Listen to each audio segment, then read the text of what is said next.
ਅੱਜ ਅਸੀਂ ਤੁਹਾਡੀ ਮੁਲਾਕਾਤ ਕਰਵਾਉਣ ਜਾ ਰਹੇ ਹਾਂ ਇੱਕ ਐਸੀ ਸ਼ਖਸੀਅਤ ਦੇ ਨਾਲ ਜਿਸਨੇ ਆਪਣਾ ਪੂਰਾ ਜੀਵਨ ਸਮਾਜ ਸੇਵਾ ਤੇ ਮਹਿਲਾ ਸਸ਼ਕਤੀਕਰਨ ਨੂੰ ਸਮਰਪਿਤ ਕਰ ਦਿੱਤਾ ਹੈ। ਇੱਕ ਸਮਾਜ ਸੇਵੀ ਇਨਸਾਨ ਜਿਨ੍ਹਾਂ ਨੇ ਕੋਰੋਨਾ ਦੇ ਦੌਰ ਵਿੱਚ ਵੀ ਸਮਾਜ ਸੇਵਾ ਦਾ ਦਾਮਨ ਨਹੀਂ ਛੱਡਿਆ। ਇਹ ਲੋਕਾਂ ਦੀ ਮਦਦ ਲਈ ਉਸ ਮੌਕੇ ਵੀ ਘਰੋਂ ਬਾਹਰ ਨਿਕਲਦੇ ਰਹੇ। ਸਾਡੀ ਮੁਰਾਦ ਸ਼੍ਰੀ ਅਸ਼ੋਕ ਭੰਡਾਰੀ ਜੀ ਤੋਂ ਹੈ। श्री अशोक भंडारी जी सिर्फ कुदरत प्रेमी नहीं है बल्कि एक कवि भी नहीं। आओ करते हैं गलबात अशोक भंडारी जी के नाल। दर्शकों, पंजाब प्लस चैनल पे आपका स्वागत है। अपने लिए तो हर कोई जी रहा है, अपनी ज़िंदगी को आगे ले जा रहा है, लेकिन जो क्रिएशन, जो देशभक्ति का जज्बा होना चाहिए, जिसमें हम लोग एक बार ही जीवन लेना है, उस जीवन में हमने सेवा करनी है, हमने नई नई क्रिएशंस करनी है। उन्हीं क्रिएशंस को हमारे साथ हैं अशोक भंडारी जी, जो लंबे समय से अपनी सेवाएं साहित्य में लोगों को एक नई ज़िंदगी देने में, लोगों को हलूना देने के लिए हमेशा जागृत रहते हैं। और इसी में हम इनके साथ हैं आज। सर, स्वागत है आपका हमारे स्पेशल शो में। बहुत मेहरबानी जी, बहुत मेहरबानी। आप इतना प्यार देते हैं, बहुत मेहरबानी।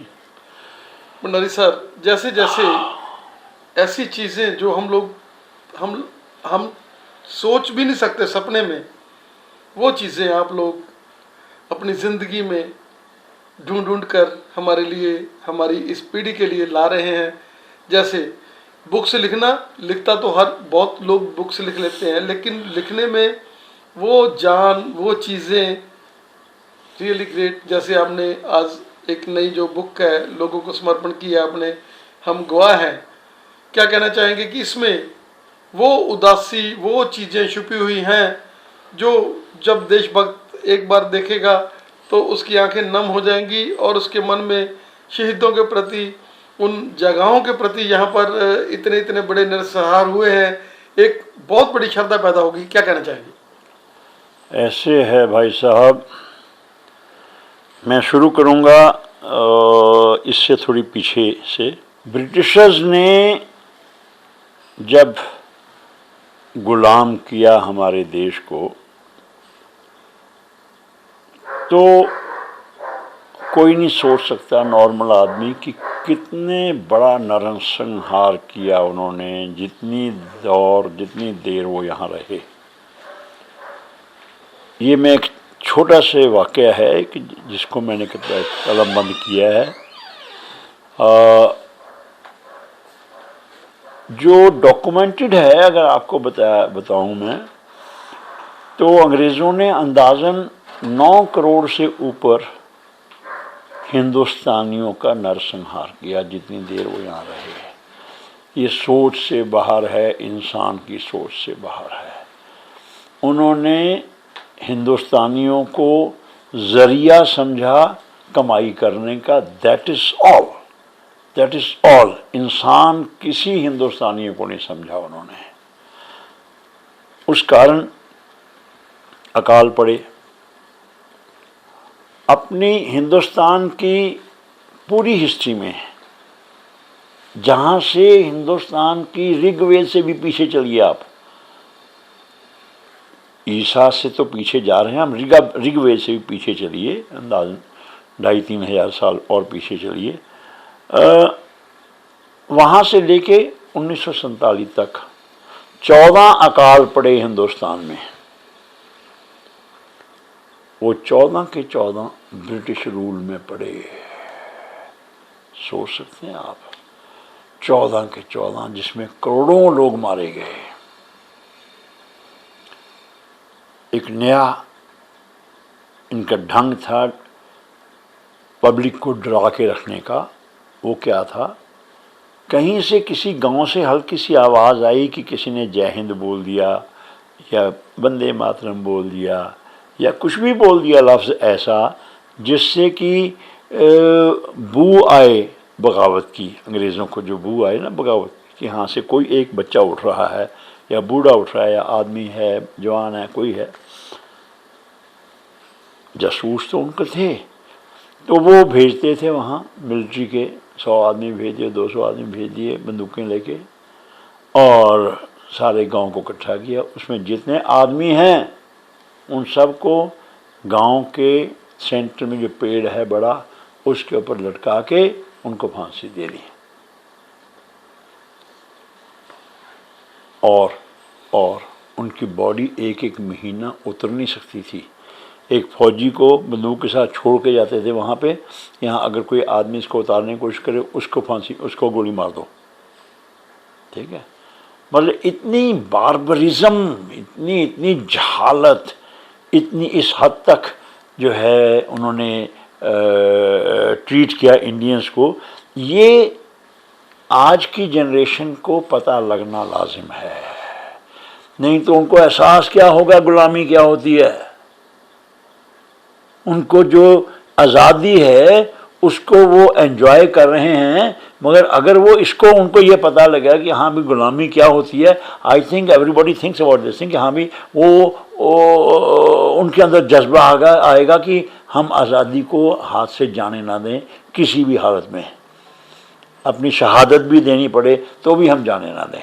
उनको पेड़ों पे, जो गांव में पेड़ थे उसी पे लटका के उनको फांसी दे देते थे, चाहे एक है, चाहे दो हैं, चाहे 5 हैं, 231 तक भी हैं जो रिकॉर्ड में, 231 पेड़ पर लटका के मार दिया है।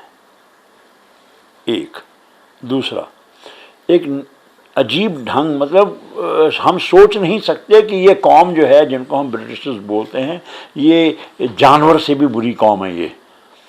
ये एहसास तब होगा जब पता लगेगा पब्लिक को कि हाँ ये क्या कुछ किया इन्होंने हिंदुस्तानियों के साथ, ताकि दोबारा कोई ऐसा ना हो पाए, चाहे कुछ भी करना पड़े दोबारा ऐसा मौका ना आए। ये एक वाक़या है, ऐसे कई वाक़े हैं। एक वाक़या बताता हूँ मैं, एक किताब में जो है एक वाक़या है हिसार का, नगोरी गेट है वहाँ पे 100 से ऊपर लोग थे जो इन्होंने पकड़े, लिटा दिए, लिटा के ऊपर से रोड चला दिया। इमेजिन कीजिए, इंसान आफ्टर हैं तो इंसान है ना, इस तरीके से उन्होंने जो है ट्रीट किया है इंडियंस को। और उसी टॉपिक के ऊपर ये एक किताब हुई है, हम गवाह हैं, शहादत के खामोश स्थल। शहादत के खामोश स्थल, ये मैं पूना में था अराउंड 10 years बैक, 10-12 साल की बात है। वहाँ पर मुझे एक स्थल मिला ऐसा जहाँ पर कि वो साहब की फ़ोटो थी और छोटा सा चबूतरा बना हुआ था। मैं जब निकला वहाँ से देखा बोर्ड लगा हुआ है, तो बोर्ड पढ़ा तो मुझे पता लगा कि किस चीज़ का, वो ऐसा ही था वो। और वो जब मुझे एहसास हुआ कि हाँ इनको जो है इस को ऐसे शहीद किया गया, देन खून ने उबाल लिया कि मैं ऐसे और स्पॉट बहुत होंगे जहाँ से, ये सिर्फ वो हैं स्पॉट मेनली जो पेड़ों पे लटकाया गया, मेनली 1-2 स्पॉट और हैं जैसे वो रोड के नीचे जो है दबाया गया, अदरवाइज सारे पेड़ों के ऊपर लटकाए गए। ये 67 स्पॉट्स मिले मुझे। इसके अंदर महाराष्ट्र के भी हैं, पूना का भी है, हरियाणा के भी हैं, ठीक है, और पंजाब के भी हैं, पंजाब के भी, हाँ पंजाब के भी हैं। ये पटियाला रोड के ऊपर हैं, ठीक है।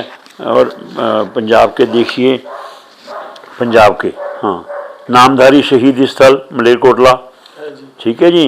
अच्छा, फिर नामधारी शहीदी स्मारक लुधियाना, गुरुद्वारा शहीदां बाबा जय सिंह खालकाट, ठीक है। अजनाला शहीदी कुआं, बलिदान की अमित पहचान। ऐसे हरियाणा के हैं, पंजाब के हैं, यूपी के, हरियाणा का ये खूनी कोल्लू का पत्थर, 1857 की शहादत का मूक साक्षी, बहुत बड़ा पत्थर है। अगर आप वहाँ जाके देखेंगे उस स्पॉट को, वहाँ पर वो पत्थर पड़ा हुआ है, गोल राउंड पत्थर है वो, ठीक है। तो वो जो है सेंटर में फलक्रम रख के ऐसे घुमा देते थे, रस्से से सेंटर मान के, और वहाँ पे आदमियों को नीचे बिछा दिया और ऊपर से चला दिया। वो टनों में है वो पत्थर टनों में है, ठीक है। तो ऐसे भी हालात हुए हैं। तो मध्य प्रदेश, उत्तर प्रदेश, कर्नाटक, ठीक है, असम, झारखंड, बिहार, तेलंगाना, बांग्लादेश, राजस्थान, आंध्र प्रदेश और होल ऑफ हिंदुस्तान से जितने जितने मुझे जगह मिलते गए वो ये उसकी जो है ये एनसाइक्लोपीडिया है एक तरह का, उसके बारे में है किताब ये। तो ये सिर्फ इसलिए है कि अगली जनरेशन्स को मालूम हो, ये मालूम हो कि गुलामी होती क्या है, गुलामी क्या चीज़ है, और आज़ादी की जो हालात जो आपको मिले हैं ये फ्री में नहीं मिले। पता नहीं कितने लाखों लोगों ने शहादत दी है इसके लिए, करोड़ों लोगों ने शहादत दी है, तब कहीं जाके हमें आज़ादी मिली है। ये चीज़ जो है अगली जनरेशन्स के दिलो दिमाग पे हावी होनी चाहिए, तभी मोहब्बत जागेगी आज़ादी से, अपने वतन से। आज हमारी जनरेशन, मैं बिल्कुल क्लियरली बोल रहा हूँ, ये हमसे पाप हुआ है। जो भी सुन रहे हैं वो भी एहसास करते होंगे भाई बहन कि हमारी जनरेशन से ये पाप हुआ है। हमने अपनी अगली जनरेशन के अंदर अपने वतन के लिए वो जज्बा नहीं पैदा हुआ जो होना चाहिए, वो जज्बा नहीं पैदा किया हमने। सबसे बड़ा पाप हमसे ये हुआ है, इससे बड़ा पाप इंसान कर नहीं सकता। बच्चे को आदमी बनाना जो सोसाइटी के लिए फ़ायदेमंद हो, खुदा ने सबसे बड़ी जिम्मेवारी ये दी है इंसान को। सोसाइटी के लिए क्या फ़ायदेमंद होगा जिसको अपने वतन से प्यार नहीं होगा, वो क्या फ़ायदेमंद होगा सोसाइटी के लिए। इट मीन्स हमने अपनी अगली जनरेशन को उस तरीके से नहीं पाला जिस तरीके से पालना चाहिए था। तो ये जितनी मैं कर रहा हूँ ये सब इसीलिए हैं कि अगली जनरेशन को एहसास हो कि जो हमें आज़ादी मिली है कैसे मिली है, और अपने वतन से तभी प्यार होगा जब उनको आत्मा तक एहसास हो कि ये कैसे हमें आज़ादी पाई है, उसको कैसे संभालना है आज़ादी को। भंडारी साहब, आप एक ऐसी डोर हैं जिन्होंने बांध के रखा हुआ है। अगर हम बात कर रहे हैं पंचकुला की, चंडीगढ़ की, मोहाली की, पूरे पंजाब की बात कर रहे हैं, हिंदुस्तान की बात कर रहे हैं, तो बहुत सारे साहित्यकार आपके साथ जुड़े हुए हैं। आपने उस कड़ी को अभी भी, जैसे आप थोड़े दिनों में बत्रा जी जिन्होंने शहादत पाई थी, उनके लिए भी आप लोग एक भव्य जो है 25 को प्रोग्राम है वो भी कर रहे हैं। और आपके मन में हमेशा रहता है कि हमारे जो शहीद जिन्होंने देश के लिए कुछ भी किया है उनको हम लोग याद करते रहें, और आप हमें ऐसी समझ देते रहें। दर्शकों, ये बुक है, हम अभी रिलीज नहीं हुई, अभी ये मेरे पास आज ही प्रिंट होके आई है, अभी रिलीज होने वाली है थोड़े दिनों में। हम गवाह है, ये बुक अमेजोन के ऊपर भी अवेलेबल होगी, और आप लोग इस बुक को हम गवाह है ये लिखेंगे तो, और वो थोड़े दिनों में मतलब जो है वो सारी अमेजोन के ऊपर भी और वैसे भी जो है आ जाएगी।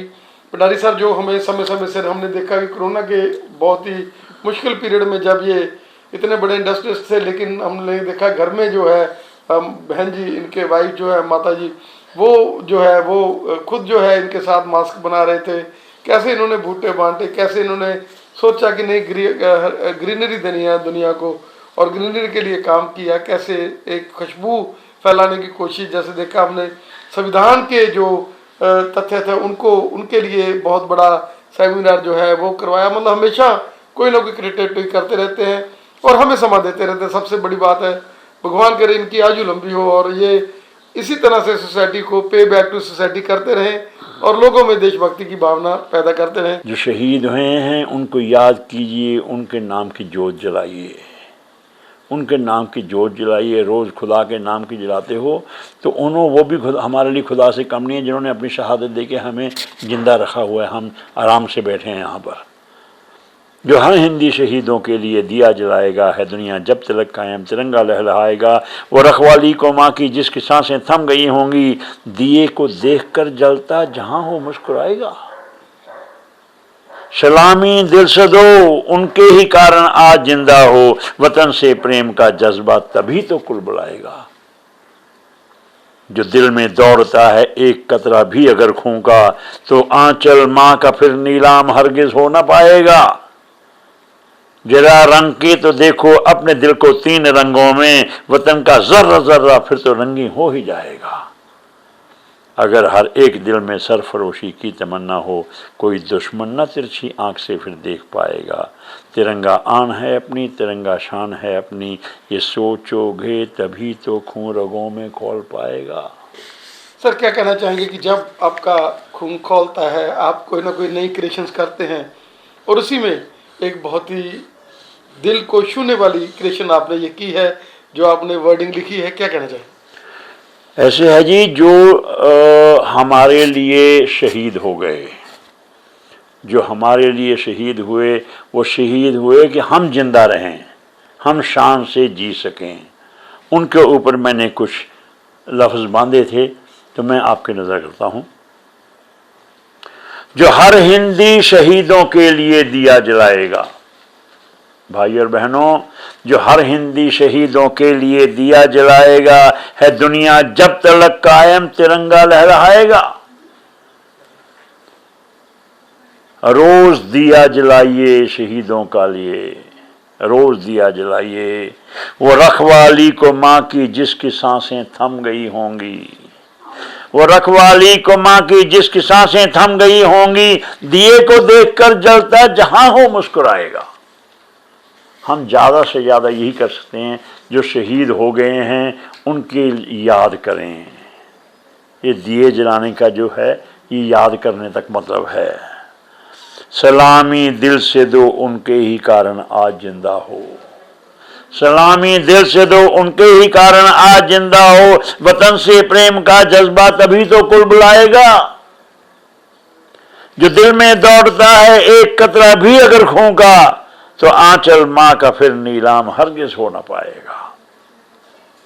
जरा रंग के तो देखो अपने दिल को तीन रंगों में, जरा रंग के तो देखो अपने दिल को तीन रंगों में, वतन का जर्रा जर्रा फिर तो रंगी हो ही जाएगा। अगर हर एक दिल में सरफरोशी की तमन्ना हो, कोई दुश्मन न तिरछी आंख से फिर देख पाएगा। भाई और बहनों, तिरंगा जान है अपनी, तिरंगा शान है अपनी, तिरंगा जान है अपनी, तिरंगा शान है अपनी, ये सोचोगे तभी तो खून रगों में खौल पाएगा, ये सोचोगे तभी तो खून रगों में दौड़ पाएगा।